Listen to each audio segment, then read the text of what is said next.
కొంతమందికి కొన్ని రోగాలు ఎందుకు వస్తాయి, ఇతరులకు ఎందుకు రావు, ఒకవేళ వస్తే దాన్ని ఎక్కడి నుంచి ట్రీట్ చేయాలి, ఇదే మన సెల్ హెల్త్ కి సంబంధించిన సైన్స్. ఒంటి బరువుకి, ఎక్సెస్ ఫ్యాట్ డిపాజిట్స్ కి, బాడీ కాంపోజిషన్ కి, డిసీజ్ కి దగ్గర అనుబంధం ఉందంటారా సార్? ఎన్ని జొమాటోలు స్విగ్గీలు వచ్చిన తర్వాత ఇళ్లలో వంటలు కూడా చేసుకునే వాళ్ళు తగ్గిపోయారు. బరువు పెరుగుతారు. పెరిగిన తర్వాత నెక్స్ట్ వచ్చేది ఏంటి? డయాబెటిక్ అవుతారు. ఆ బరువు పెరిగిన తర్వాత సెల్స్ కి ఏమవుతున్న టైంలో దాంట్లో కొన్ని కణాలు తప్పు చేయటం మొదలు పెడతాయి. సో కాల్డ్ మెడిసిన్స్ వేసుకుంటాం, ఓవర్ ద కౌంటర్ ప్రిస్క్రిప్షన్ అవి, దాని వల్ల ఏమన్నా మన సెల్స్ కి డ్యామేజ్ అవుతుందా? అసలు ఇది ఒక ఫండమెంటల్ క్వశ్చన్. అల్లోపతి అంటేనే సిమ్టమ్ అడ్రస్ చేయటం. మీరు గ్లూకోజ్ పెట్టారంటే పిచ్చికి ఒక మాదిరి మొత్తం అదే లాగేసుకుంటుంది. హెల్తీ సెల్స్ కి అందనివ్వదు. అది బలంగా తయారయ్యి.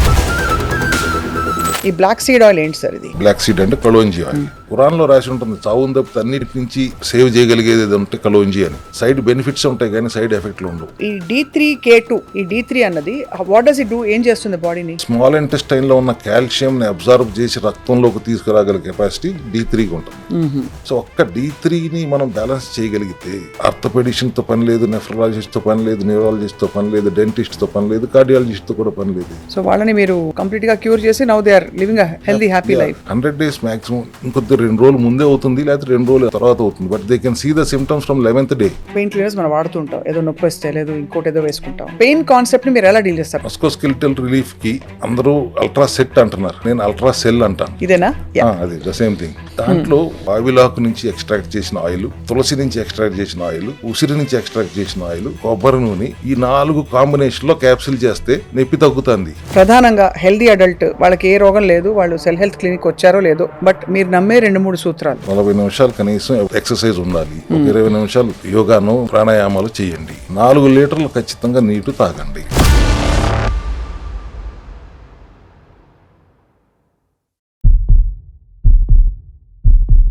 అందరికీ హలో, హాయ్, వెల్కమ్, నమస్తే. నా పేరు Swapna. Welcome to this special health series ఎక్స్క్లూజివ్గా మీ సుమన్ టీవీలో. మనకి ఆధునిక యుగంలో మోడర్న్ మెడిసిన్ ఎంత అడ్వాన్స్ అయిపోయిందంటే కామన్ కోల్డ్ నుంచి క్యాన్సర్ దాకా ఎడాపెడా మందులు వచ్చేసాయి. కానీ ఎవరు కూడా అసలు కోల్డ్ ఎందుకు వచ్చింది, క్యాన్సర్ వీళ్ళకే ఎందుకు వచ్చింది అని చెప్పమంటే చెప్పలేకపోతున్నారు. దానికి ఒకటే ఒక పరిష్కారం ఉంది. మన పురాతనమైన సైన్స్ని తీసుకుని దాన్ని మోడర్న్ మెడిసిన్స్తో, మోడర్న్ మెథడాలజీతో జోడించి ఒక కొత్త తరహా పరిశోధన ఇప్పుడు బయలుదేరింది. మన కణాల్లోనే మన DNA అలాగే మన హెల్త్ సీక్రెట్స్ దాగి ఉన్నాయని చెప్పి. కొంతమందికి కొన్ని రోగాలు ఎందుకు వస్తాయి, ఇతరులకు ఎందుకు రావు, ఒకవేళ వస్తే దాన్ని ఎక్కడి నుంచి ట్రీట్ చేయాలి, ఇదే మన సెల్ హెల్త్ కి సంబంధించిన సైన్స్. అండ్ దీని గురించి ఒక సిరీస్ మీకు ప్రజెంట్ చేయబోతున్నాం. We're really proud to do this. And మనతో పాటు సెల్ హెల్త్ గురించి అలాగే ఆరోగ్యపరమైన విషయాలు బోల్డ్ అని చెప్పడానికి మన ఎక్స్పర్ట్ డాక్టర్ చింతా రవికుమార్ గారు ఉన్నారు. He's an naturopathy expert and అలాగే వారు వైద్య వృత్తిలో ఎంతో మందికి రకరకాల టెర్మినల్ ఇల్నెసెస్ నుంచి కూడా విముక్తి ప్రసాదించారనమాట. All about cell health in today's episode. Sir నమస్కారం, వెల్కమ్ టు సుమన్ టీవీ. బాగున్నాను సార్. బాగున్నాను అంటే ఏమిటో తెలియదు ఈ మధ్య ఇవాళ రోజుల్లో. సో కానీ మోర్ ఆర్ లెస్ రోగం లేకపోతే బాగున్నాం అని అనుకుంటాం. మీరేమంటారు సార్? రోగం మీరు ఇందాక చెప్పినప్పుడు కాఫ్ టు క్యాన్సర్ అన్నారు. 1000 రకాల జబ్బులు ఉండవు, ఉన్నది ఒకటే జబ్బు. ఓహో. కణం తప్పు చేయటం. Mall functioning of cell is the reason for any infection in the body. ఇప్పుడు స్వప్న అనే మీరు 25 లక్షల కోట్ల కణాలతో తయారయ్యారు.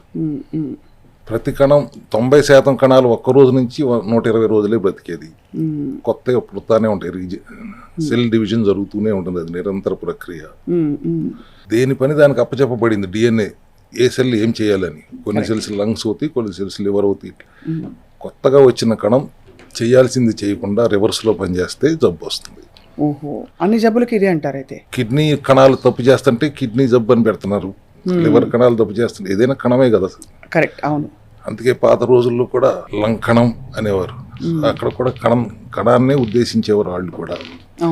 ఇప్పుడు కూడా కణం తప్పు చేయకుండా ఉండాలంటే ఏం చేయాలి, అదే బేసిక్గా దాన్ని బేస్ చేసుకుని మేము ఈ సెల్ హెల్త్ క్లినిక్ని పేరు కూడా అదే పెట్టడం జరిగింది. అంటే ఇది ముందున్న సైన్సా సార్? ఉన్న సైన్స్ ని మీరు కనుగొన్నారా? కొత్తగా ఏం కనుక్కోలేదు. లంకణంతో మొదలు పెట్టాను. ఒకప్పుడు పెరుగులో మెంతులు వేసుకోండి మోషన్స్ ఆగిపోతాయి అనేవారు. కరెక్ట్. ఇప్పుడు మనం కొత్తగా ఫెనుగ్రీక్ అని ఒక సప్లిమెంట్ తీసుకురావటం, ఇంకా మోడర్న్గా గివ్ మీ 1 ఫెనుయార్ అంటూ ఇట్లా అయిపోయింది. కానీ విధానం అయితే అప్పుడుదే. అన్నీ కూడా పాత విధానాలని మళ్ళీ గుర్తు చేయటమే మా ప్రయత్నం. కానీ కొత్తగా ఏ సైన్స్ పుట్టలేదు. ఇప్పుడు ఋషుల దగ్గర కాలం నుంచి ఉన్న ఆయుర్వేదం అనేది పుట్టింది మన భారతదేశంలో అనేది గర్వంగా చెప్పుకోగలం. సున్నాను కనిపెట్టింది మనం అయితే ఆయుర్వేదం కూడా మనదే. కానీ ఇవాళ ఉన్న ఆయుర్వేదం అప్పటి ఆయుర్వేదం మధ్యలో వ్యత్యాసం ఉంటుంది. ఎందుకంటే మూలికల న్యూట్రిషన్ అప్పటిలాగా ఇప్పుడు ఉండదు కాబట్టి పురుగు మందులతో స్నానం చేయించిన. సరే, ఈ మందులు బాధేయడం అనేది ఒకటి ఏదైతే మనం సో కాల్డ్ మెడిసిన్స్ వేసుకుంటాం ఓవర్ ద కౌంటర్ ప్రిస్క్రిప్షన్వి, అవి దానివల్ల ఏమన్నా మన సెల్స్కి డ్యామేజ్ అవుతుందా? అసలు ఇది ఒక ఫండమెంటల్ క్వశ్చన్. అల్లోపతి అంటేనే సిమ్టమ్ని అడ్రస్ చేయటం, రూట్ కాజ్ని అడ్రస్ చేయరు. మీకు అందరికి కూడా ఇవాళ అదే కావాలి, అర్జెంటుగా నొప్పి తగ్గిపోవాలి, వెళ్ళి పని చేసుకోవాలి, సంపాదించుకోవాలి, కుటుంబాన్ని చూసుకోవాలి. అంతేగాని దాని మూలాల్లోకి వెళ్ళే అంత సమయం మీకు ఇవాళ జనరేషన్కి ఉండట్లేదు. బట్ అల్లోపతినే ఎందుకు ఆశ్రయిస్తున్నారు? అంతకుముందు జిల్లాకు ఒక గవర్నమెంట్ హాస్పిటల్ ఉండేది, ఇప్పుడు రోడ్డుకి ఒక 100 హాస్పిటల్స్ వచ్చేసినాయి, కానీ జబ్బులు తగ్గట్లేదు. Correct. Allopathy is basically symptom addressing mechanism. Emergency వస్తే మళ్ళీ అల్లోపతి తప్పితే ఇంకెవరు లేరు, దేవుళ్ళే వాళ్ళు. సర్జరీ చేయాలంటే వాళ్ళే చేయాలి, ఆక్సిజన్ పెట్టాలన్నా ఎటువంటి ఎమర్జెన్సీ అయినా ఆ మెకానిజం అల్లోపతినే ఫాలో అవ్వాలి. కానీ మేము ఇక్కడ ఆ రూట్ కాజ్ని అడ్రస్ చేస్తాం. రూట్ కాజ్ని అడ్రస్ చేసే క్రమంలో వాళ్ళని ఎలా మీరు డయాగ్నోస్ చేసి, అందరికీ ఇన్స్టెంట్ పరిష్కారాలు కావాలి మీరు అన్నట్టు, దాని ప్రాసెస్ అంతా కూడా మెథడాలజీ సెల్ లెవెల్ నుంచి ట్రీట్ చేసుకుంటూ ఆ రోగాన్ని తరిమేయడం అంత ఈజీయా సార్? చాలా ఈజీ. సెల్యులార్ లెవెల్లో శరీరం అంటేనే సెల్స్. సెల్ తప్పు చేయకూడదు అన్నాను. ఎందుకు తప్పు చేస్తుంది అనేది కూడా మనం డయాగ్నోస్ చేయాలి. రెండే కారణాలు: అందవలసిన పోషక పదార్థాలు అందకపోవటం, అందకూడని విష పదార్థాలు మీరు అందటం, deficiency and toxicity. So first thing you have to do is detox the body. అంతే కదా. Then address the deficiency, balance the deficiency and keep the malfunctioning cell on starving. వాటిని పస్తు పెట్టండి. వాటికి కావాల్సిన ఆహారం ఇవ్వకుండా వాటిని పస్తు పెడితే వాటి ఇమ్యూనిటీ పడిపోయి 100 నుంచి 120 రోజులుగా 90% సెల్స్ బతికేది. ఆ 100 రోజులు వాటిని పస్తు పెట్టి చంపటం, మనం చంపక్కర్లు అవే చేస్తాయి. ఎవ్రీ సెల్ 90% సెల్స్కి ఆయుష్ రాసి ఉంటుంది. ఒక్క రోజు నుంచి 120 రోజులే బతికేది. ఇప్పుడు మనం మాట్లాడుకుంటుంటే 1 కోటి సెల్స్ పుట్టుంటాయి, 1 కోటి సెల్స్ చచ్చిపోయి ఉంటాయి కూడా. సో ప్రతి క్షణం అలా రీజనరేషన్ జరుగుతూ ఉంటుంది బాడీలో. ఎస్ అమ్మా, సెల్ డివిజన్ జరుగుతూనే ఉంటుంది, కొత్తవి వస్తూ ఉంటాయి. That's a cycle. ఇంత అద్భుతమైన మెకానిజం మన శరీరానికి మించిన అద్భుతం మెకానిజం లేదు. కానీ అందరూ మర్చిపోయేది ఏంటి? సైకిల్ కొంటే సర్వీసింగ్ ఇస్తారు, ఇంత పెద్ద వాహనానికి సర్వీసింగ్ అవసరం అనే చిన్న విషయం మర్చిపోతారు. 6 నెలలకు ఒకసారి ఒక 20 రోజులు 21 రోజులు బండి సర్వీసింగ్ ఇవ్వండి అనేది నా నినాదం అసలు బేసిక్. ఈ సర్వీసింగ్, శరీరానికి సర్వీసింగ్ అంటే ఏంటి సార్? చాలా మంది ఇప్పుడు కొత్తగా వెళ్ళి అమాంతం వెళ్ళి 2-3 రోజులు ఏదో కేరళ వర్క్షాప్ లో వెళ్ళి అన్ని రాయించుకుని పూయించుకుని గంజి తాగేసి 2 పూటలు మళ్ళీ బ్యాక్ టు స్క్వేర్ వన్. లేకపోతే కొంతమంది వెళ్ళి ఇంకేదో చేస్తారు, అలా రకరకాలు ఇంటర్మీడియట్ ఫాస్టింగ్ అంటారు, ఓమాడ్ 1 మీల్ a day అంటారు. సో వీటన్నిటిలో ఉత్తమం ఏది అని చెప్పడం సాధ్యమా? సర్వీసింగ్ కి రకరకాల మార్గాలు ఎంచుకోవచ్చు. సర్వీసింగ్ అంటే నేను ఇందాక చెప్పింది డీటాక్స్ అవ్వాలి, బాడీ డీటాక్స్ అవ్వాలి, డెఫిషియన్సీ ఏదైతే ఉందో దాన్ని బ్యాలెన్స్ చేయాలి. ఇప్పుడు ఇంటర్మీడియట్ ఫాస్టింగ్ అన్నారు. Basic fuel to any cell మన ఎనాటమీలో మొదటి సంవత్సరం నేర్పించేది glucose. But healthy cells glucose పెట్టినా, ఫైబర్ పెట్టినా, ఫ్యాట్ పెట్టినా, ప్రోటీన్ పెట్టినా, ఏది పెట్టినా అది తినేసి వాటి పని చేసుకుంటే టైం వచ్చినప్పుడు చనిపోతాయి, కొత్తవి వస్తూ ఉంటాయి. బట్ మాల్ ఫంక్షనింగ్ సెల్స్కి 90% ఫ్యూయల్ గ్లూకోజే. మీరు గ్లూకోజ్ పెట్టారంటే పిచ్చికొక మాదిరి మొత్తం అదే లాగేసుకుంటుంది, హెల్దీ సెల్స్కి అందనివ్వదు, అది బలంగా తయారయ్యి ఇంకా చెడగొడతాం. సో 2 రకాల చెడు చేస్తుంది అన్హెల్దీ సెల్స్ అన్నవి. ఎస్, ఓకే, ఆ తీవ్రతను పెరుగుతుంది. సో ఇప్పుడు మన విధానంలో గ్లూకోజ్ ఆహారంలో ఉండకుండా చూస్తే వాటి ఇమ్యూనిటీ పడిపోతే అప్పుడు మీరు అన్నట్టు కాఫ్ టు క్యాన్సర్, ఎటువంటి అనారోగ్యమైన కణం తప్పు చేయటమే. కాబట్టి ఆ కణానికి అందాల్సిన ఇంధనం అందనివ్వకుండా ఆపటం ఎలా అనేది సెల్ హెల్త్ విధానం. సో సంపూర్ణ లంకణమా, లేక కార్బోహైడ్రేట్స్ గ్లూకోజ్ తొందరగా పైకి వెళ్లే ఫుడ్స్ ని మాత్రం ఎలిమినేట్ చేయడమా? మీ మెథడాలజీ ఎలా ఉంటుంది? గ్లూకోజ్ అంటే డైరెక్ట్ గా స్వీట్స్, షుగర్స్ డైరెక్ట్ గానే గ్లూకోజ్, బట్ కార్బోహైడ్రేట్స్ కూడా కన్వర్ట్ అయ్యేది గ్లూకోజ్ కిందే కదా. అవును. అల్ట్రా లో కార్బ్, టోటల్ గా కార్బోహైడ్రేట్ ఇన్హిబిట్ చేయడం ఎవరి వలన కాదు, కూరగాయల్లో కూడా ఉంటుంది. నాట్ మోర్ దెన్ 10% కార్బోహైడ్రేట్ ఉండేలా చూసుకుంటూ ఒక విధానం. అది చేయలేము అన్న వాళ్ళకి ఆటోఫేజీ. ఆటో అంటే సెల్ఫ్, ఫేజీ అంటే ఈటింగ్, సెల్ఫ్ ఈటింగ్. మన cells, healthy cells unhealthy cells ని, డెడ్ సెల్స్ ని తినేయటం అనేది ఆటోఫేజీ. బట్ దానికి 16 గంటల నుంచి 18 గంటలు ఫాస్టింగ్ లో ఉండాలి. ఆ మిగతా 6 నుంచి 8 గంటల విండోలో ఒకసారి తింటారా, 2 సార్లు తింటారా మీ ఇష్టం. ఇది కనిపెట్టినందుకు జపాన్ లో ఆ సైంటిస్ట్ కి నోబెల్ ప్రైజ్ ఇచ్చారు. సో మీరు ఇంటర్మీడియట్ ఫాస్టింగ్ అంటే 12 గంటలు అనుకుంటున్నారు, 16 నుంచి 18 గంటలు చేయగలిగితేనే అప్పుడు మీరు కార్బోహైడ్రేట్ తిన్నా ఏమవ్వదు. 16 నుంచి 18 గంటల నిడివి ఉంటేనే అది ప్రాపర్ ఇంటర్మీడియట్ ఫాస్టింగ్. ఏదో ఒక చాలా మంది ఒక 8 గంటల విండోలో ఎడాపెడా కుమ్మేస్తారు ఫుల్గా, అన్ని దొరికినవన్నీ తినేసి నేను ఇంటర్మీడియట్ ఫాస్టింగ్ అని చెప్పుకుంటారు. 8 గంటల విండో తింటే పర్వాలేదు, 12 గంటలు ఇంటర్మీడియట్ ఫాస్టింగ్ అనేది ఎందుకు ఉపయోగం లేదు. ఎందుకు ఉపయోగం లేదు? ఓకే. కార్బోహైడ్రేట్ తినాలనుకుంటే ఆటోఫేజీ చేయండి, కార్బోహైడ్రేట్ తినకుండా ఉండగలను అనుకుంటే ప్రోటీన్, ఫైబర్, ఫ్యాట్ మీద ప్రోటోకాల్ పెట్టుకోండి. ఈ రెండిట్లో ఏది అనుకూలం అనుకుంటే అది చేయండి, కానీ వాటికి ఇంధనం ఎంత తక్కువ అందించగలమో అంత తక్కువ అందించాలి అనేది క్రైటీరియా. సో ఒక్కసారి మా అందరికీ అర్థమయ్యేలా చెప్పండి సార్. ఇప్పుడు ఇంధనం అందించకుండా ఉంటే లోపల సెల్స్ అంటే ఏం చేస్తాయి ఆ టైంలో? అవి అల్లాడిపోతాయా, లేకపోతే వెతుక్కుంటాయా, లేకపోతే మాకు విజువల్గా అర్థం అవ్వడానికి చెప్పండి. ఇమ్యూనిటీ పడిపోతుంది, వాటికి ఆకలి వేస్తుంది, దానికి ఆహారం అందట్లేదు. ఎలా తీసుకోవచ్చు ఆహారం అనేది మనకంటే తెలివిగా ఆలోచిస్తానికి ప్రయత్నం చేస్తుంది కణం. ఏమిటి? Bad cells. సో మీరు గ్లూకోజ్ ఎవరా, ప్రోటీన్ చైన్ ఏమైనా దొరుకుతుందా, గ్లూటామిన్ అని ప్రోటీన్ చైన్ ఉంటుంది, దాని నుంచి ఇంధనం తీసేసుకోవడానికి ప్రయత్నిస్తుంది. అది కూడా మీరు ఇన్హిబిట్ చేస్తే omega-6 ఫ్యాటీ యాసిడ్ ఉందా ఎతికేస్తుంది. చీర ఏవి కాకపోతే సరే ఫ్యాట్ నుంచి కూడా తీసుకుందాం అని ప్రయత్నం కూడా చేస్తుంది. సో ఆ వెతుకులాట ప్రాసెస్లో 100 రోజులు అయిపోతుంది. సో రిజల్ట్ మనకి త్వరగా రావడానికి కార్బోహైడ్రేట్స్ని ఇన్హిబిట్ చేయటం అనేది, క్యాన్సర్ కూడా అంతే. అంటే ఒంటి బరువుకి, తర్వాత ఎక్సెస్ ఫ్యాట్ డిపాజిట్స్కి, బాడీ కాంపోజిషన్కి, డిసీజ్కి దగ్గర అనుబంధం ఉందంటారా సార్? ఒబేసిటీ అనేది ఇవాళ చాలా పెద్ద మహమ్మారిలాగా తయారైపోయింది. ఎందుకు? చేతులారా చేసుకుంటున్నాం కాబట్టి. జంక్ ఫుడ్ ఇవాళ బయట ఎన్ని జొమాటోలు, స్విగ్గీలు వచ్చిన తర్వాత ఇళ్లలో వంటలు కూడా చేసుకునే వాళ్ళు తగ్గిపోయారు. అవును. పేరెంట్స్ కూడా పిల్లలకి చిప్స్, కుర్కురేలు పెట్టేసి హాయిగా అంత పెంట చేసేసుకుంటున్నారు కదా. చాలా ఇబ్బందికరమైన పరిస్థితుల్లో ఉన్నారు. ఆఫీసుల్లో కూర్చుని ఆర్డర్ పెడితే ఎట్లా నోట్లోకి వస్తుంది. సో ఇటువంటి అన్ని ఉన్నప్పుడు బరువు పెరుగుతారు. బరువు పెరిగిన తర్వాత నెక్స్ట్ వచ్చేది ఏంటి? డయాబెటిక్ అవుతారు. ఆ బరువు పెరిగిన తర్వాత సెల్స్కి ఏమవుతుంది? ఆ టైంలో ముద్దుగా కూర్చుంటాయా లోపల, లేకపోతే బ్యాడ్ సెల్స్గా తయారవుతాయా? దాంట్లో కొన్ని కణాలు తప్పు చేయటం మొదలు పెడతాయి. ఓకే. మీరు తినే ఆహారంలో నుంచి స్మాల్ ఇంటెస్టైన్ గ్లూకోజ్గా కన్వర్ట్ చేసి రక్త ప్రవాహంలోకి పంపిస్తుంది. మీ 25 లక్షల కోట్ల కణాలకి శక్తి కావాలి, ఆ గ్లూకోజ్ నుంచి వాడుకోవాలి. వాటంతటా వాడుకో కాబట్టి ప్యాంక్రియాస్లో ఉన్న బీటా సెల్స్ ఇన్సులిన్ తయారు చేస్తుంది. ఆ ఇన్సులిన్ వెళ్ళి గ్లూకోజ్ని సెల్స్ అన్నిట్లో నింపుతుంది. సెల్స్ అన్ని నిండిపోయినాయి గ్లూకోజ్తో, ఇంకా రక్తంలో గ్లూకోజ్ మిగిలి ఉంది. అప్పుడు మళ్ళీ ఇన్సులిన్ వెళ్ళి లివర్కి చెప్తుంది, అందరికి అర్థమయ్యే భాషలో చెప్తుంది, లివర్కి చెప్తుంది దీన్ని ఫ్యాట్ కింద కన్వర్ట్ చేయని.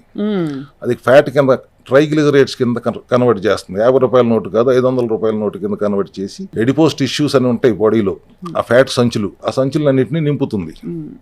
ఫ్యాట్లో సంచులన్నీ కూడా నిండిపోయిన తర్వాత ఇంకా బ్లడ్లో గ్లూకోజ్ ఉంటే దాన్ని డయాబెటిక్ సిచ్యువేషన్ అంటున్నాం. అది భరించలేక ఇంకా దాన్ని డయాబెటీస్ అంటాం. డయాబెటిక్ అవ్వకముందు ఏమవుతుంది? సంచులు నింపుతున్నారు. సంచులు నిండిపోయినప్పుడు ఒబేసిటీ వస్తుంది.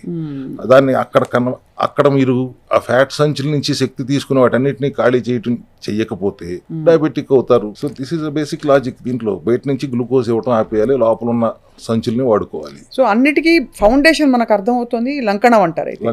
లంకణం పరమౌషధం అని పెద్దలు ఊరికే అనలేదు. అవునమ్మా, అది మాత్రం అదే లంకణం చేస్తూ ఒకసారి తింటారా 2 సార్లు తింటారా అనేది పరిస్థితిని బట్టి, ఆ మనిషి మెటబాలిజంని బట్టి మనం సూచిస్తాం జరుగుతూ ఉంటుంది. సో తద్వారా ఇది చాలా ఫస్ట్ టైం ఇలా సెల్స్ వాటంతట అవే బ్యాడ్ సెల్స్ ఇంకా నిర్వీర్యం అయిపోయి క్షీణించిపోతాయి. ఆ సెల్ రీజనరేషన్ లో కొత్త సెల్స్ మంచిగా పుట్టుకొస్తాయి అన్నది అంతే కాన్సెప్ట్. అప్పుడు డిసీజ్ ఆటోమేటిక్ గా ఎలిమినేట్ అయిపోతుంది. ఆ disease cells, mall functioning cells చనిపోతాయి, చెడగొట్టలేక చనిపోతాయి. వదిలేస్తే అన్నిటిని చెడగొడుతూ చనిపోతాయి. రైట్. చెడిపోయిన కణాలు మళ్ళీ అదే పని చేస్తూ ఉంటాయి. సో చెడగొట్టనివ్వకుండా ఆపాలి అంటే వాటికి ఆహారం అందకుండా హెల్దీ సెల్స్ ఇమ్యూనిటీ పెంచేలాగా ఆహార విధానం ఉండాలి అనేది సెల్ హెల్త్ విధానం. సరే, ఇప్పుడు ఈ మధ్య ఇన్ఫ్లమేషన్ అనే పదం ఊత పదంలా వాడేస్తున్నారు అందరూ. మీ దృష్టిలో as a naturopathy doctor inflammation నిజమైనదా లేక మన భ్రమ? అసలు ఇన్ఫ్లమేషన్ అంటే ఏం జరుగుతుంది బాడీలో అనుకోవాలి? ఇవాళ ఇమ్యూనిటీ ఎంత స్ట్రాంగ్గా ఉంటే అంత తక్కువ ఇన్ఫ్లమేషన్ వస్తుంది. వాళ్ళ ఇమ్యూనిటీ ఎంత స్ట్రాంగ్ ఎక్కడ ఉంటుంది? 3 సంవత్సరాల పిల్లల దగ్గర నుంచి హాస్పిటల్కి వెళ్తున్నారు కదా, కళ్ళజోళ్ళు పెట్టేసుకుంటున్నారు కదా. ఒకప్పుడు 50 సంవత్సరాలు వచ్చేదాకా హాస్పిటల్ మొహం చూసేవాళ్ళం కాదు, ఇవాళ 5 సంవత్సరాల నుంచి హాస్పిటల్కి వెళ్తున్నారు. ఎందుకంటే ఇమ్యూనిటీ ఉండట్లేదు. వైరల్ డిసీజెస్ సీజనల్గా వచ్చాయి, ఇప్పుడు కంటిన్యూస్గా వస్తున్నాయి. ఎందుకంటే మనిషిలో ఇమ్యూనిటీ ఉండట్లేదు. ఇమ్యూనిటీ ఎప్పుడైతే పడిపోతుందో ఇన్ఫెక్షన్స్ వస్తాయి. ఇన్ఫ్లమేషన్ అంటే ఏంటి? Lots of infection in the body. అంతే. దానికి మీరు ఇందాక ఏం పరీక్షలు చేయించుకోవాలి? అంతే కదా, ఏం పరీక్షలు చేయించుకోవాలనే ఒక డౌట్ ఉంటుంది. అంటే మామూలుగా ఏదో సిబిపి చేయించుకుంటే వైరల్ మార్కర్స్ కనిపిస్తాయి. కొన్ని పర్టికులర్ జ్వరంగా వస్తే అది ఇంకొక ఇది. కానీ ఏ సిమ్టమ్స్ లేకుండా నాకు ఇన్ఫ్లమేషన్ ఉందని విద్యాబాలన్ గారు చెప్పారు ఫర్ ఎగ్జాంపుల్. బాడీలో ఇన్ఫ్లమేషన్ ఉంది, యాంటీ ఇన్ఫ్లమేటరీ డయట్ ఎప్పుడైతే నేను మొదలు పెట్టానో అప్పటి నుంచి నాకు ఇది తగ్గిపోయింది మొత్తం అంతా అని చెప్పింది. ఇన్ఫ్లమేషన్కి ఈఎస్ఆర్ సిఆర్పిఓ చేయించుకుంటున్నారు. ఇన్ని పరీక్షలు ఎన్ని వచ్చినాయి, 1000 టెస్టులు వచ్చేసినాయి కదా. అవును. అసలు ఇవన్నీ అవసరమా? ఇదొక పెద్ద మాఫియా కాదా? ఒకప్పుడు 4 బయట పెట్టమనేవారు, కళ్ళు చూసేవారు, గోర్లు చూసేవారు, నాడి చూసేవారు, అంతే కదా. ఏ టెస్టులు ఉండేవి కాదు కదా, డయాగ్నోస్ అయ్యేదిగా. ఇవాళ 20 రూపాయలతో రియేజెంట్ వస్తుంది, 300 నుంచి 5,000 రూపాయలు టెస్ట్ ఛార్జ్ చేస్తున్నారు. ఇప్పుడు మీరైనా పెట్టేసుకోవచ్చు స్వప్న డయాగ్నోస్టిక్స్ అని, ఏముంది, 20 రూపాయలు పెడితే రియేజెంట్ వస్తుంది, సిబిపి టెస్ట్ అయిపోతుంది. ఇదంతా ఎన్ఏబిఎల్ అప్రూవ్డ్ ల్యాబొరేటరీలో కూడా మోసం జరుగుతుంది. టెస్ట్స్ అనేవి కన్వీనియన్స్ కోసం, డాక్టర్స్ కన్వీనియన్స్ కోసం తయారైంది, కానీ ఇప్పుడు దానివల్ల ఏమైంది, డాక్టర్స్ డయాగ్నోస్ చేయడం కూడా మర్చిపోయారు. టెస్టులు చూసుకుని దాని ప్రకారం రాసేస్తున్నారు. సో టెస్టులు తప్పు రిజల్ట్ వస్తే కరెక్ట్, డయాగ్నోస్ తప్పు అవుతుంది, ట్రీట్మెంట్ తప్పు అవుతుంది. Come back to the same, let us go to the root cause. Immunity పెరిగితే ఏ జబ్బు రాదు.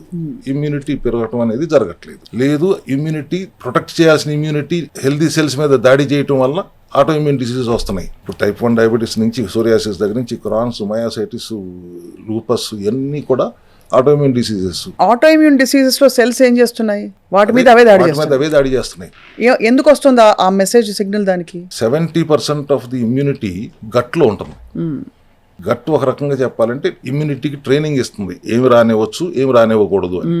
ఇప్పుడు గట్ హెల్దీగా లేదనుకోండి, డిస్బయోసిస్ జరిగింది అనుకోండి, good bacteria, bad bacteria balance తప్పింది అనుకోండి, అది ట్రైనింగ్ ఇవ్వలేని పరిస్థితుల్లో ఇమ్యూనిటీ కన్ఫ్యూజ్ అవుతుంది. సెల్ఫ్ టాలరెన్స్ కోల్పోయి సొంత సెల్స్నే శత్రువులుగా భావించి దాడి చేస్తుంది. దానివల్ల వచ్చే జబ్బులు ఆటో ఇమ్యూన్ డిసీజెస్. ఇప్పుడు ఇక్కడ మూల కారణం, రూట్ కాజ్ ఏంటి? Gut health.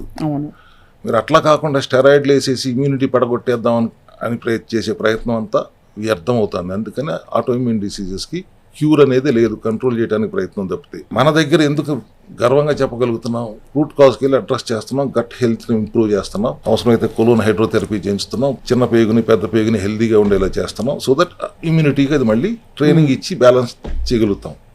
ఇమ్యూనిటీని సప్రెస్ చేయటం కాదు, ఇమ్యూనిటీని బ్యాలెన్స్ చేస్తూ గట్ హెల్త్ని ఇంప్రూవ్ చేస్తున్నాం సెల్ హెల్త్ విధానంలో. అందుకే ఆటో ఇమ్యూన్ డిసీజ్ కూడా చాలా ఇట్లా చిటికేస్తే తగ్గిపోయినట్టుగా తగ్గిపోతాయి. చాలా ఆశ్చర్యకరమైన విషయం సార్, బికాస్ ఇవన్నీ మనకి బేసిక్స్ లో ఉన్నాయి, కానీ వీటిని పక్కకు దోసి ఇది ఆల్టర్నేటివ్ మెడిసిన్ అని ఒకటి ట్యాగ్ వేసేసి చాలా మంది మెయిన్ మెడిసిన్ దుప్పటి కప్పేసి దాని మీద బోలెడన్ని టెస్ట్లు, ట్రీట్మెంట్స్, ప్రోటోకాల్స్ పెట్టేసి రూట్ కాజ్ నుంచి లిబరేట్ చేయలేకపోతున్నారు. ఎందుకంటే ఎంతకాలం బతికినా సెల్స్ లెవెల్ నుంచి అందరూ హ్యాపీగా హెల్దీగా ఉండాలన్నదే కోరిక ఉంటుంది. సో దీనిలో సార్ ఇప్పుడు న్యాచురోపతిలో, మామూలుగా ఆయుర్వేదంలో న్యాచురోపతిలో మనకి పొట్ట బాగుంటే అన్నీ బాగుంటాయి అన్నది ఒక నమ్మకం. సో ఫస్ట్ క్వశ్చన్ ఏమడుగుతారు, మీకు విరోచనం బాగా అవుతున్న విరోచనం అని చెప్పి. సో మీరు సెల్ హెల్త్ విధానంలో sir what are your diagnostic tools? మీకు మీ వరకు పొట్ట బాగుంటే అంటే నేను దాన్ని గట్టు బాగుంటే అన్నాను, అంతే.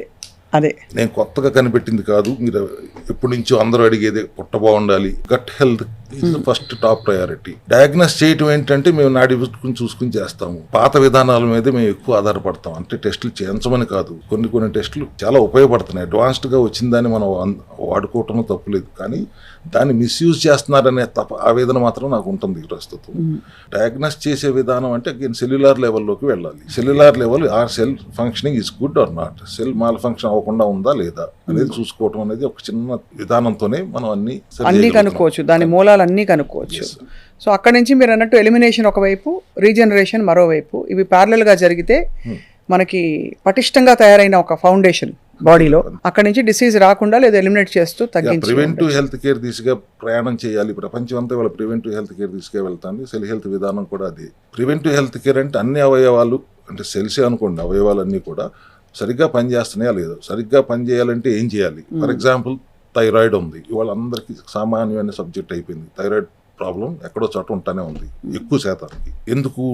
థైరాక్సైన్ అనే T4, ట్రైఐడోథైరోనైన్, T3, T4, TSH కదా మనం వినేది. T4 ఇన్యాక్టివ్ ఫామ్లో ఉంటుంది, T3 యాక్టివ్ ఫామ్లో ఉంటుంది. ఈ ఇన్యాక్టివ్ది యాక్టివ్గా కన్వర్ట్ అయ్యేది ఎక్కడ? లివర్లో, కిడ్నీలో, గట్లో. సో ఈ మూడు సరిగ్గా ఉంటున్నాయా లేదా చూసుకున్నంతసేపు మనకి థైరాయిడ్ ప్రాబ్లం రాదు. ఎంతసేపు నేను అదే నా వాదన అదే ఉంటుంది, రూట్ కాజ్ని అడ్రస్ చేద్దాం. అండ్ ఆ రూట్ కాజ్ పట్టుకుంటే అసలు ఒక పెద్ద మ్యాజిక్ సీక్రెటే దొరికినట్టే మనకి, అంతే కదా. అంతే అక్కడి నుంచి సార్. సో డాక్టర్ రవికుమార్ గారు, అఫ్ కోర్స్ ఈ రూట్ కాజ్ డయాగ్నోస్ చేసి డిసీజ్ని ఎలిమినేట్ చేసే అనేక కేసెస్ మీరు ట్రీట్ చేశారు. ఒక కేసు ఏదైనా వాళ్ళే ఆశ్చర్యపోయి ఇలా కూడా ట్రీట్మెంట్ జరుగుతుందా అన్న ఒక కేస్ స్టడీ మాకు చెప్పండి. అమ్మా ఇప్పుడు 4 సంవత్సరాలుగా 75,000 మంది పేషెంట్లు మా దగ్గరికి రావడం జరిగింది. దానికంటే కొద్ది కరెక్ట్ ఫిగర్ కాదు కానీ 75 పైచిలకు. బరువు తగ్గటం చాలా తేలిక అనేది అందరూ నమ్మలేనిది మా దగ్గర ఈజీగా జరిగేది. జీవితాంతం షుగర్ మందులు వాడాల్సిందే డయాబెటిక్ అయితే అనే దాన్ని రివర్స్ చేసి మందులు వాడాల్సిన అవసరం లేదు, 100 రోజులు సినిమా మా దగ్గర ఉంటే చాలు అని చెప్పి ఎంతో మందిని రివర్స్ చేశాం 100 రోజుల్లో. ఫ్యాటీ లివర్, థైరాయిడ్ లాంటి సమస్యలను కూడా చాలా అవలేలుగా ఏదైనా 100 రోజుల సినిమానే మన దగ్గర. అంటే జస్ట్ జోక్ కోసం అన్నాను కానీ 100 days ఎందుకన్నాను, సెల్ లైఫ్ 120 days దాటి లేదని చెప్పే కదా 90% సెల్స్. ఎక్కడ తగ్గని జబ్బు నా దగ్గరే తగ్గుతుంది అనేది చెప్పాలంటే మాత్రం సోరియాసిస్. ఓకే. 100 days నరకం సోరియాసిస్ అంటే. Not only physical problem, itching కానీ దురదలు కానీ, మెంటల్గా also they are not very happy. Because బయటికి వెళ్ళి ప్రజల ముందుకు వెళ్ళినప్పుడు అవన్నీ చూస్తే అంటరాని వాడికి ఎంత వస్తారు వాళ్ళని. అవును, చాలా పెద్ద స్టిగ్మా అది. అటువంటి దాన్ని రివర్స్ చేయగలిగినప్పుడు వాళ్ళు అసలు వాళ్ళ కళ్ళ ఆనందాన్ని చూసిన తర్వాత ఆ కిక్కే వేరే లాగా ఉంటుంది మాకు. Sir of course cell level diagnosis okay. So మీరు దానికి ఫుడ్, లైఫ్ స్టైల్, మెడిసిన్స్ వాడారా, ట్రీట్మెంట్స్ వాడారా, ఎలా సార్? మొత్తం ఇట్స్ కంబైన్డ్ ఇలా 100 రోజుల పాటు. జీవన శైలిలో మార్పులు, సప్లిమెంటరీ సపోర్ట్, ఫంక్షనల్ మెడిసిన్ లాగా పనిచేసే సప్లిమెంటరీ సపోర్ట్ మా స్ట్రెంగ్త్. మామూలుగా అయితే సప్లిమెంట్ అనగానే ఒక చిన్న చూపు, ఫుడ్ సప్లిమెంటే కదా, బయో అవైలబుల్ కాదు కదా, అబ్జార్బ్ అవ్వదు కదా, పసుపు ఇంట్లో వాడుకుంటే సరిపోతుంది కదా, దాని కుర్కుమిన్ ఎందుకు, ఇట్లా మాటలు వింటా ఉంటాం మనం. కానీ పసుపు నుంచి వచ్చే కుర్కుమిన్ 300 గ్రాములు పసుపు వాడితే 5 గ్రాములు కుర్కుమిన్ వస్తుంది. మీరు ఎప్పుడు వాడాలి 300 గ్రాములు పసుపు? ఒక నెల వాడితే వస్తుంది కనీసం నెల 2 నెలలు పడుతుంది. So we have to extract. కానీ ఎక్స్ట్రాక్ట్ అయిన తర్వాత కూడా curcumin fat soluble, water soluble కాదు కదండి. డైరెక్ట్గా వచ్చి అడుగుతారు. So how to make it bioavailable, fat soluble చేయాలంటే పెప్పరైన్ యాడ్ చేస్తాం. Full technology, phytosomal technology, liposomal technology, nanotechnology, వీటన్నిటిని వాడి మేము బయో అవైలబిలిటీ పెంచాం కాబట్టి మా సప్లిమెంట్ని మేము ఇవాళ ఫంక్షనల్ మెడిసిన్ అంటున్నాం. ఫంక్షనల్ మెడిసిన్ అయిన సప్లిమెంటరీ సపోర్ట్తో, ఆహార విధానంలో మార్పులతో, జీవన శైలిలో మార్పులతో, సెల్యులార్ లెవెల్లో రూట్ కాజ్ని అడ్రస్ చేస్తే ఎటువంటి అనారోగ్యం నుంచి అయినా మనం ముక్తుల్ని చేయగలము అనే కాన్ఫిడెన్స్ మాది. చాలా ఇట్స్ వెరీ వెరీ ఇన్స్పైరింగ్. ఎందుకంటే సార్ మీరు చెప్పారు ఆ సోరియాసిస్ వచ్చిన వాళ్ళు ఎంత మదన పడిపోయి ఉంటారండి. మామూలు మెంటల్ టార్చర్ కాదమ్మా. సో వాళ్ళని మీరు కంప్లీట్ గా క్యూర్ చేసి now they are living healthy happy life. 100 days maximum. ఇంకొద్ది 2 రోజులు ముందే అవుతుంది, లేకపోతే 2 రోజులు తర్వాత అవుతుంది. But they can see the symptoms from 11th day. 21 days ఒకసారి బాడీలో మెటబాలిక్ చేంజెస్ వస్తుంటాయి. So we do anything for 2 metabolic changes, మనకు రిజల్ట్ కనపడుతుంది. రిజల్ట్ రాదు, రిజల్ట్ కనపడుతుంది. దేర్ ఇస్ అ చేంజ్ అనేది. ఇప్పుడు మీరు అడుగుతున్నారు కాబట్టి, ఒక పర్పస్ తో కూర్చున్నాం కాబట్టి ఇదంతా డిస్కషన్, లేకపోతే ఈ సోదంతా మాకెందురా అని రకాలు ఎక్కువ ఉన్నారు. ఇప్పుడు పోసే దానికోసం దీన్ని మూఢనమ్మకంగా మార్చారు అన్ని మతాల వాళ్ళు. మండలం దీక్ష అని, రోజా ఫాస్టింగ్ అని, ఈస్టర్ ఫాస్టింగ్ అని, కనీసం దేవుడికి భయపడన్నా ఒక మండలం చేస్తారనే ఉద్దేశంతో ఉంటారేమోనని. నోటికి తాళం వేయాలి అయితే, అంతే, నోటికి తాళం వేయాలి. అండ్ ఆల్సో సార్ మీరు నమ్మే ఫండమెంటల్ ప్రిన్సిపల్స్ మనం వైండప్ చేసేలోపు ప్రధానంగా హెల్దీ అడల్ట్, వాళ్ళకి ఏ రోగం లేదు, వాళ్ళు సెల్ హెల్త్ క్లినిక్ వచ్చారో లేదో, బట్ మీరు నమ్మే 2-3 సూత్రాలు. ఉదాహరణకి ఇంత నిద్ర, ఉదాహరణకి ఇంత వ్యాయామం, ఇన్ని లీటర్ల నీళ్లు, మీ ఇష్టం. సెడెంటరీ లైఫ్ స్టైల్ నుంచి బయటికి రండి. 40 నిమిషాలు కనీసం ఎక్సర్సైజ్ ఉండాలి. ఒక 20 నిమిషాలు యోగాను, ప్రాణాయామాలు చేయండి. 4 లీటర్లు ఖచ్చితంగా నీళ్లు తాగండి. 4 లీటర్లు. బాడీని సిట్రిక్ స్టేట్ లో ఉంచుకోండి. నిమ్మకాయలు సి విటమిన్ ఎక్కువ ఉండేలాగా చూసుకోండి. విటమిన్ D3 డెఫిషియన్సీ లేకుండా చూసుకోండి. విటమిన్స్ కానీ, మినరల్స్ కానీ, ఎంజైమ్స్ కానీ, న్యూట్రిషన్ కానీ ఏదైతే డెఫిషియన్సీ లేకుండా చూసుకోండి. అనవసరమైన చెత్త తినకండి. ఇవాళ మీరు తింటున్న జంక్ ఫుడ్ నుంచి దూరంగా ఉండండి. అదొక పెద్ద ఫుడ్ మాఫియా, మెడికల్ మాఫియా కంటే మించిన మాఫియా లాగా తయారైపోతుంది. 42 రోజులు, సంవత్సరానికి ఒక్కసారి బండిని సర్వీసింగ్ ఇవ్వండి. డీటాక్స్ చేసుకోండి. 42 రోజులు చేయాలి సార్. ఆ రోజులు అంటే మొత్తం మానేయాలా? అన్ని తినండి అమ్మా. డీటాక్స్ చేసుకుంటూ కార్బోహైడ్రేట్ లేని ఆహారం తీసుకోండి. ఒక 42 days, మండలం రోజులు అంటారు కదా, అలా 42 days. అది 42 days ప్రివెంటివ్ హెల్త్ కేర్ దిశగా. ప్రాబ్లంతో వస్తే 100-120 రోజులు చేయాలి. ప్రాబ్లం లేకుండా ఉండాలంటే 42 రోజులు, సంవత్సరానికి ఒకసారి చేస్తే సరిపోతుంది. అట్లా కూడా కుదరదంటే 6 నెలలకు ఒకసారి 21 రోజులు చేయండి పోనీ. But ultimately preventive health care దిశగా ఆలోచన ఉండేలా చూసుకోండి. బాగుంది సార్, చాలా ఆచరణ సాధ్యం, చాలా ఆరోగ్యకరం. ఇంకా చాలా విషయాలు మన సిరీస్ లో మనం రాబోయే ఎపిసోడ్స్ లో తెలుసుకోబోతున్నాం. స్పెసిఫిక్ డిసీజెస్ గురించి, డయాబెటీస్ అసలు ఎక్కడి నుంచి బయలుదేరుతుంది, దాన్ని ఎలా ట్రీట్ చేయాలి, ఎలా క్యూర్ చేస్తారు మీరు, అలాగే ఒబిసిటీ, అలాగే ఇంకా ఇన్ఫర్టిలిటీ చాలా పెద్ద సమస్య. బట్ మనం వైండప్ చేసే లోపు sir I want to ask you, మనకి ఈ మధ్య మైక్రో న్యూట్రియంట్స్ మన బాడీలో ఎప్పుడు మన పూర్వీకులు విననివన్నీ వింటున్నాం ఇది అవసరం అని చెప్పి. వాళ్ళకి ఎలా వచ్చింది, మనకు ఎందుకు రావట్లేదు, ఇప్పుడు తీసుకోవడం వల్ల ఇవి ఎలా మన హెల్త్కి మేలు జరుగుతుంది. బ్లాక్ సీడ్ ఆయిల్ ఉదాహరణకి, ఈ బ్లాక్ సీడ్ ఆయిల్ ఏంటి సార్? ఇది కలోంజీ అంటాం కదా, కలోంజీ ఆయిల్. బ్లాక్ సీడ్ అంటే కలోంజీ ఆయిల్. ఖురాన్లో రాసి ఉంటుంది, చావుని తప్పితే అన్నిటి నుంచి సేవ్ చేయగలిగేది ఏది ఉంటే కలోంజీ అని. అంటే అంత పవర్ ఉందా సార్? ఇన్ఫ్లమేషన్ అన్నారు ఇందాక, inflammation anti inflammatory properties black కలోంజీలో ఉన్నంతగా దేంట్లోనూ ఉండదు. అది ఆయిల్ ఎక్స్ట్రాక్ట్ చేసి బయో అవైలబిలిటీ పెంచిన తర్వాత ఆ సప్లిమెంటరీ అగైన్ ఫంక్షనల్ మెడిసిన్.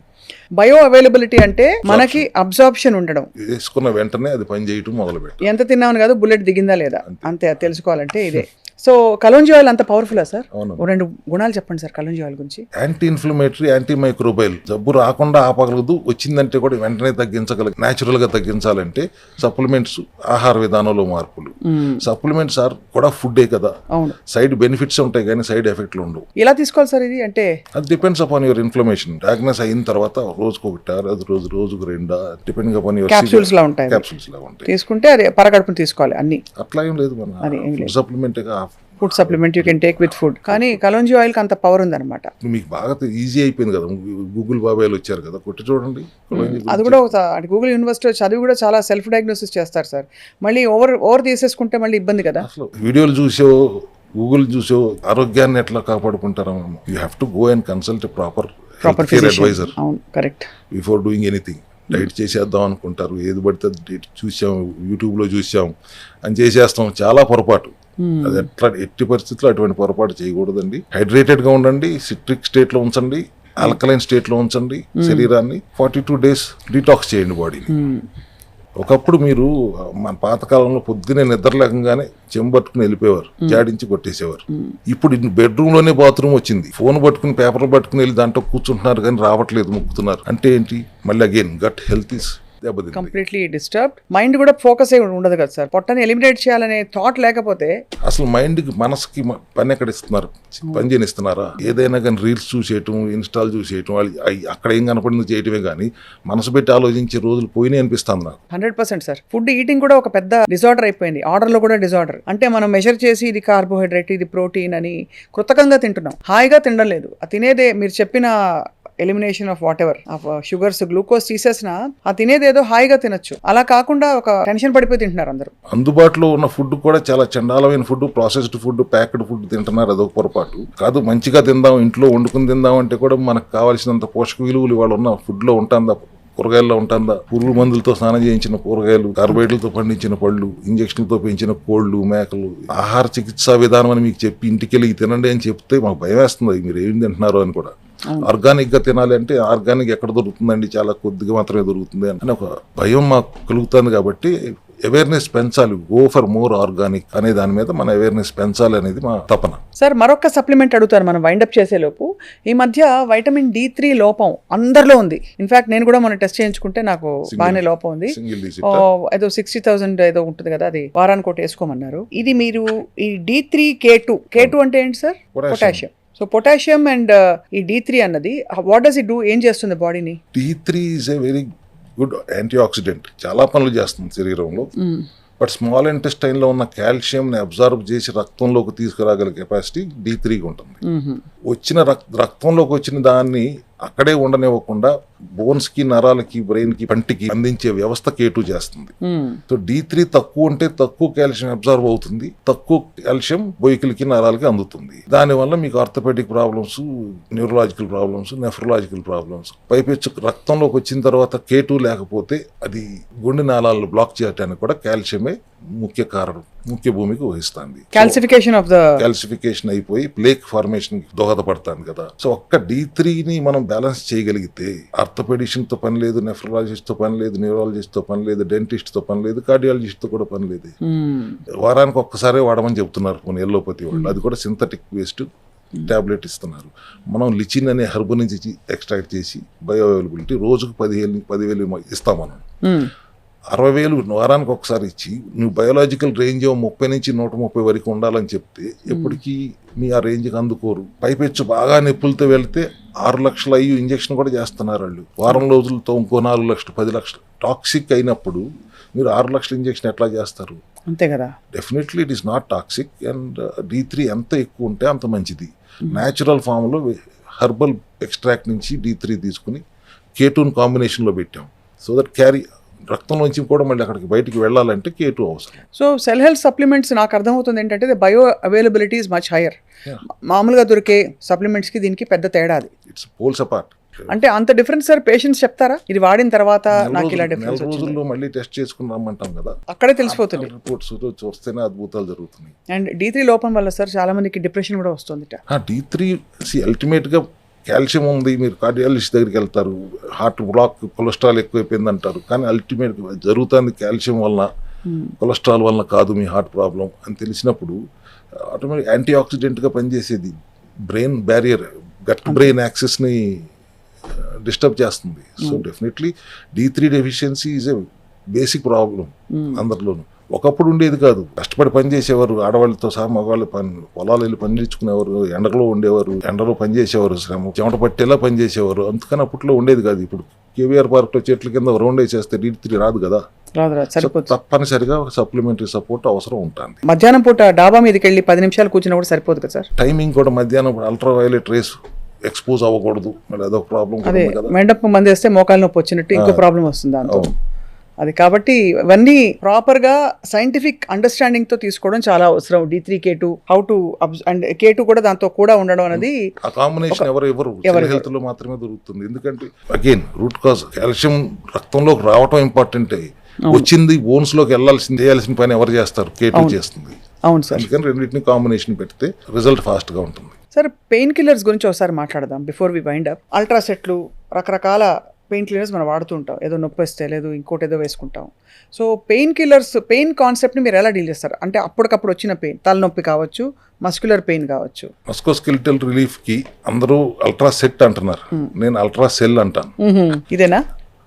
అది ద సేమ్ థింగ్. దాంట్లో వావిలాకు నుంచి ఎక్స్ట్రాక్ట్ చేసిన ఆయిల్, తులసి నుంచి ఎక్స్ట్రాక్ట్ చేసిన ఆయిల్, ఉసిరి నుంచి ఎక్స్ట్రాక్ట్ చేసిన ఆయిల్, కొబ్బరి నూనె, ఈ 4 కాంబినేషన్లో క్యాప్సిల్ చేస్తే నొప్పి తగ్గుతుంది. తగ్గిపోతుంది వెంటనే అంటే అరగంటలో తగ్గుతుంది. న్యాచురల్గా జరిగే తతంగం ఇది. మీరు అవన్నీ న్యాచురల్గా తీసుకోలేరు కాబట్టి ఎక్స్ట్రాక్ట్ చేస్తే బయో అవైలబిలిటీ ఎక్కువ ఉంటుంది కాబట్టి అల్ట్రాసెల్ అని పెట్టాను. ఇట్స్ నాట్ అల్ట్రాసెట్ అనేది మళ్ళీ అది ఒక సైడ్ ఎఫెక్ట్లు ఉంటాయి, వాటికి గ్యాస్ ఫార్మేషన్ ఉంటుంది. దీనికి గ్యాస్ ఫార్మేషన్ ఉండదు, పైపెచ్చు గ్యాస్ ఉన్న వాళ్ళకి కూడా ఆ గ్యాస్ ప్రాబ్లం నుంచి ముక్తులు చేస్తుంది. It solves gastric problem also along with pain. ఇది SOS తీసుకోవాలి. అంటే నొప్పి వచ్చినప్పుడు తీసుకోవాలి మనం. లేకపోతే మీరు అన్నట్టు ఆ మిగతా పెయిన్ కిల్లర్స్తో ఒక పెద్ద బెడదేవాళ్ళు. ఇప్పుడు డాక్టర్లే చెప్పేస్తారు, అలోపతి డాక్టర్లు, కిడ్నీని వాయించి అవతలు పెడుతుంది ఎక్కువ తీసుకుంటే అని చెప్పి. స్టెరాయిడ్లు కదమ్మా, మార్ఫిన్ లాంటివన్నీ ఇట్స్ వెరీ బిగ్ సైడ్ ఎఫెక్ట్లు వస్తాయి. కిడ్నీలు దెబ్బతి ఒకసారి కిడ్నీ దెబ్బతిన్న తర్వాత కిడ్నీని సరి చేయటం 99% నాట్ పాసిబుల్. అదే మిగతా ఏ ఆర్గన్ అయినా మనం సరి చేయొచ్చు, కానీ కిడ్నీని సరి చేయడం చాలా చాలా కష్టం. అక్కడ దాకా వెళ్ళొద్దు అండి. చాలా ఐ థింక్ 2-3 విషయాలు కోరగా వాళ్ళు తెలుసుకున్నాం. ఏంటంటే సార్, ఒకటి లంకణం పరమౌషధం, దానికి ఒక విధి విధానం ఉంటుంది, దాని ప్రకారం చేసుకోవాలి. ఇష్టం వచ్చినట్టు ఏదో మాడితే అది పనిచేస్తుంది అనుకోవడం తప్పు. రెండోది సప్లిమెంట్స్ ని చిన్న చూపు చూడకూడదు. సప్లిమెంట్స్ చాలా అవసరం బాడీకి. ఇవాళ రోజుల్లో అయితే మరీ అవసరం. ఆ సప్లిమెంట్స్ ఎక్కడి నుంచి వస్తున్నాయి, ఆ సోర్స్ ఎంతకంటే ఇంపార్టెంట్. ఎందుకంటే ఆ సోర్స్ ని బట్టే మనకి బాడీలో అబ్జర్వ్ అవుతుందా లేదా మనకు అర్థమవుతుంది. అండ్ అఫ్ కోర్స్ ఎట్లాంటి క్రానిక్ అండ్ టర్మినల్ ఇల్నెస్ అయినా కూడా మొదలయ్యేది సెల్ లెవెల్లోనే. కాబట్టి అక్కడ మాస్టర్ కీ పట్టుకుంటే మిగతావన్నీ గాడిలో పడిపోతాయి. ఫైనల్ గా నేను చెప్పదలుచుకుంది ఏంటంటే 3 లీటర్ల నుంచి 4 లీటర్ నీళ్ళు ఖచ్చితంగా తాగండి. హైడ్రేటెడ్ గా ఉంచండి. ఎందుకంటే మీరు చూస్తాను, కంటితో చూడటానికి శరీరం 1 లీటర్ నీళ్లు ఖర్చు పెడుతుంది ప్రతిరోజు. మీరు గాలి పీల్చుకోవడానికి ఇన్హేల్ అండ్ ఎక్సేల్ 1 లీటర్ ఖర్చు పెడుతుంది. మీరు మాట్లాడటానికి సెలైవా కోసం 1 లీటర్ ఖర్చు పెడుతుంది. మీ ఫిజికల్ యాక్టివిటీ కోసం 1 లీటర్ ఖర్చు పెడుతుంది. రోజుకు 4 లీటర్ల నీళ్లు శరీరం ఖర్చు పెడుతుంది మీకోసం. దానికి వెనక్కి ఇచ్చేయాల్సిన బాధ్యత మనకు లేదా? 100% ఉంది సార్. ఎన్ని రోజులు ఖర్చు పెడుతుంది, తర్వాత డిహైడ్రేట్ అవుతుంది, తర్వాత జబ్బులు వస్తాయి. ఒక 3 లీటర్లు 4 లీటర్లు నీళ్లు తాగుతానికి ఏంటి ఇబ్బంది మీకు? అంటే దీని మీద 2 చాలు, మినరల్స్ పోతాయి, రకరకాల అవి చలామణి అయిపోయి. రెండోది బద్ధకం, మూడోది ప్రాపర్ గా అవైలబిలిటీ ఉండకపోవడం, దాని ఇంపార్టెన్స్ తెలియకపోవడం. Maybe I will add diluted butter milk in that 4 liters. అంతే, అంతకంటే కొబ్బరి నీళ్ళు ఓకే. కొబ్బరి నీళ్ళు డైట్ లో ఉంటే వద్దు, గ్లూకోజ్ దాంట్లో కూడా గ్లూకోజ్. ఇవన్నీ ఉన్నాయి, చిట్కాలు తెలుసుకోవాలి sir. We have a long series of conversations రాబోయే రోజుల్లో. బట్ ఇవాళకి సార్ చాలా విషయాలు చెప్పారు డాక్టర్ రవికుమార్ గారు. Thank you so much sir. మళ్ళీ కలుద్దాం. Thank you.